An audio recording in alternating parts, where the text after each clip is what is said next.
Franck Diongo Chamba a délié sa langue devant la presse tant nationale qu'internationale.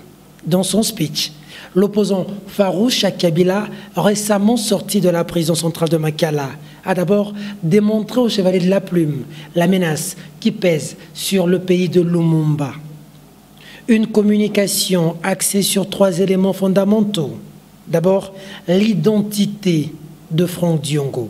L'identité de Franck Diongo, c'est un nationaliste, un lumumbiste, un tshisekediste. Franck Diongo est disciple d'Étienne Tshisekedi, vous tous, vous le savez.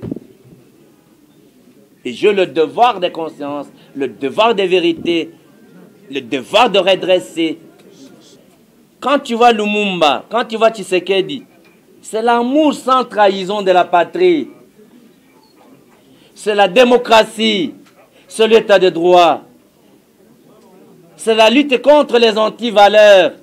Ensuite, le héros vivant, comme l'ont qualifié ces milliers de militants et sympathisants, a décelé les menaces qui pèsent sur la RDC, la crise de légitimité.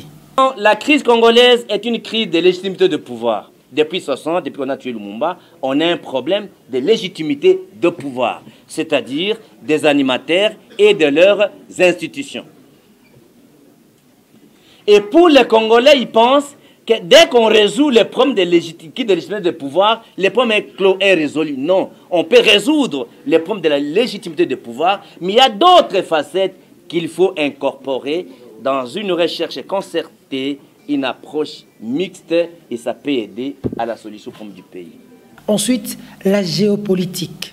Depuis 60 à ce jour, vous êtes des jeunes, mais pour ceux qui lisent ou des chercheurs, vous pouvez continuer les recherches. Depuis 60, lorsqu'il y a crise, soit pour l'aggravation de la crise, soit pour terminer la crise, il y a toujours l'implication des armées régulières des pays étrangers.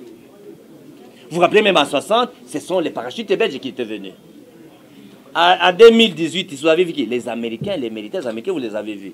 Donc, le fait qu'il y a des armes, pendant la guerre de RCD et les autres, vous avez vu qu'il y a eu 6 pays du côté du pouvoir et du côté de la rébellion. Donc, le fait qu'il y ait toujours la présence des armées régulières de pays étrangers, soit pour trouver la solution ou pour intensifier la crise, cette donne géopolitique, il faut que les Congolais, dans la recherche des solutions pour du Congo, pourquoi il y a intérêt de la géopolitique militaire dans la situation du pays.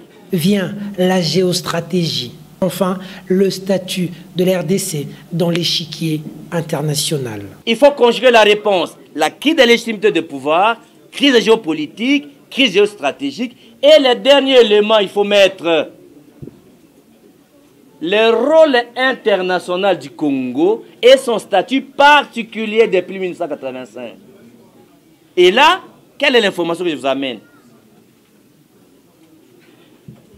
À la conférence de Berlin, quand on a partagé l'Afrique, on a divisé l'Afrique.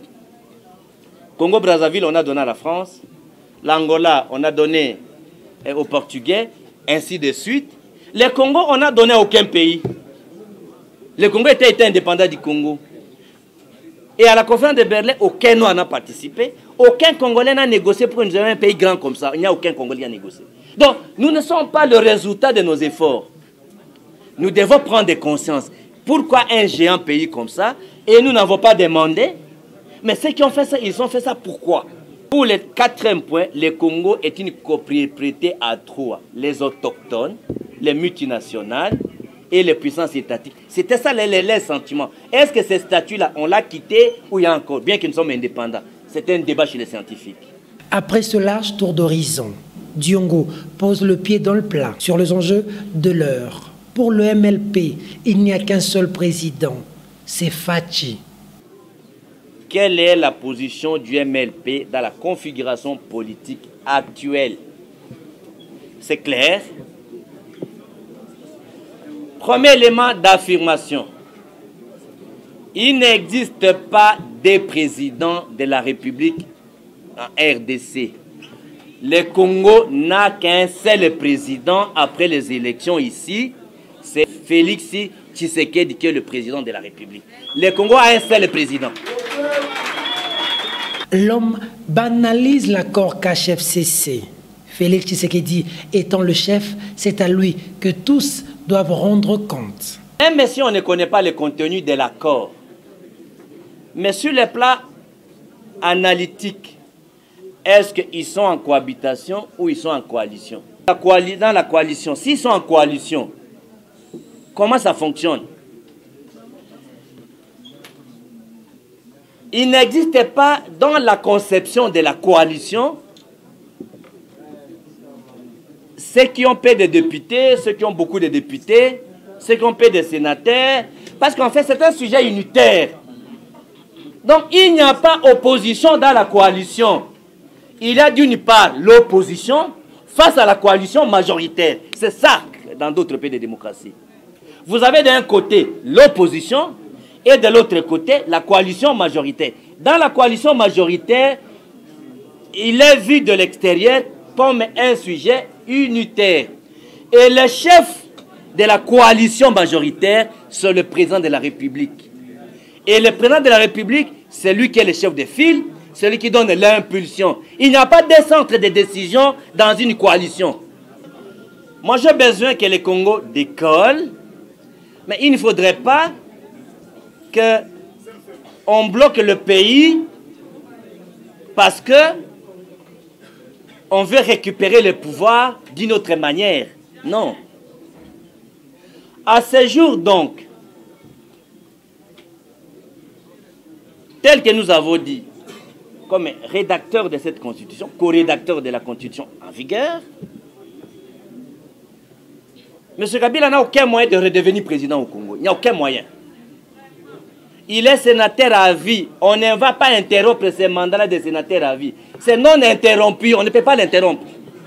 Poursuivons. Diongo propose le dialogue pour réconcilier les Congolais.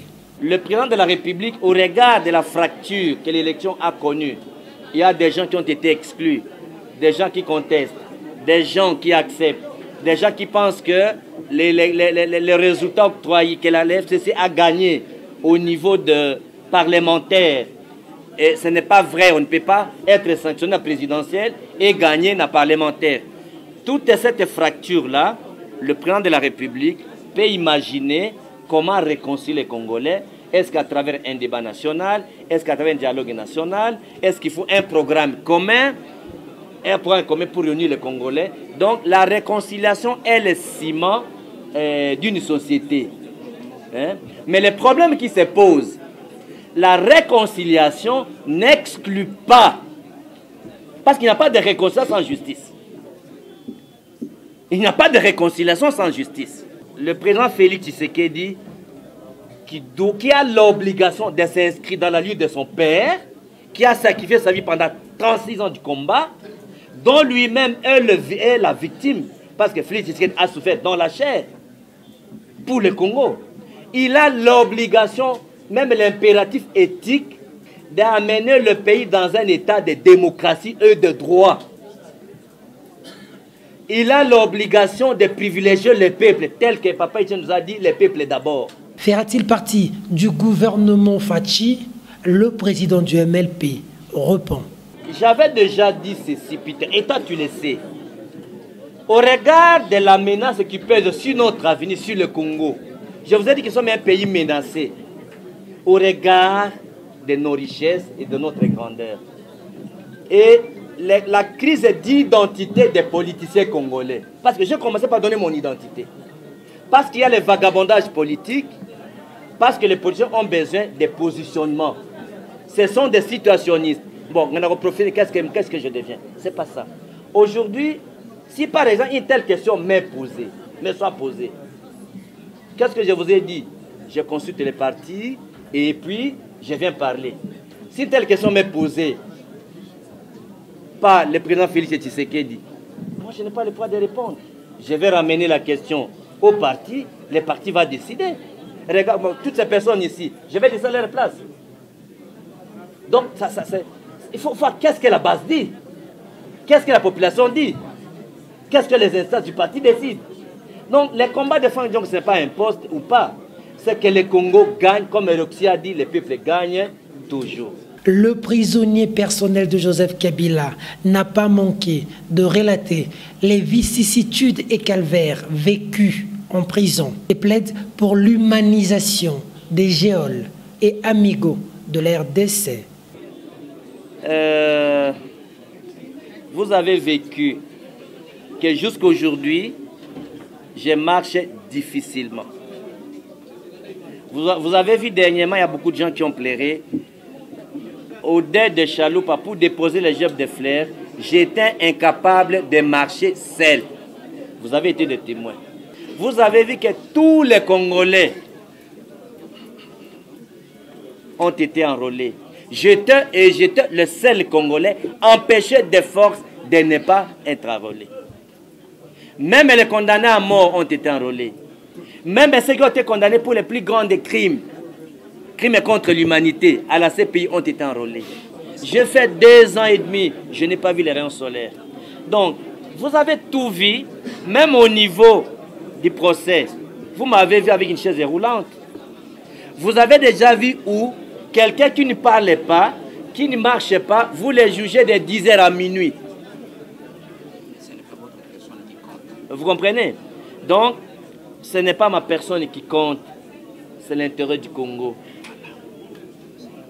Ce n'est pas ma souffrance qui compte.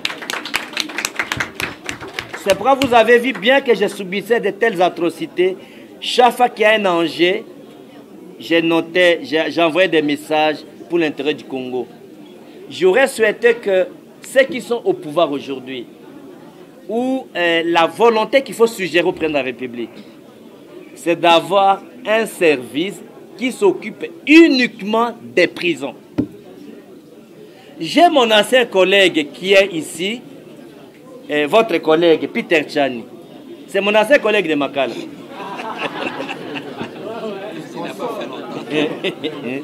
Mon ancien collègue. Les conditions que les prisonniers vivent au Congo, tu sais comment j'ai appelé la prison de Makala? C'est la commune des affligés, dans les quartiers des mal-aimés, où on n'a pas droit à la vie. En un mois, il y a eu 50 morts par étouffement et malnutrition. Donc, les conditions ne sont pas acceptables.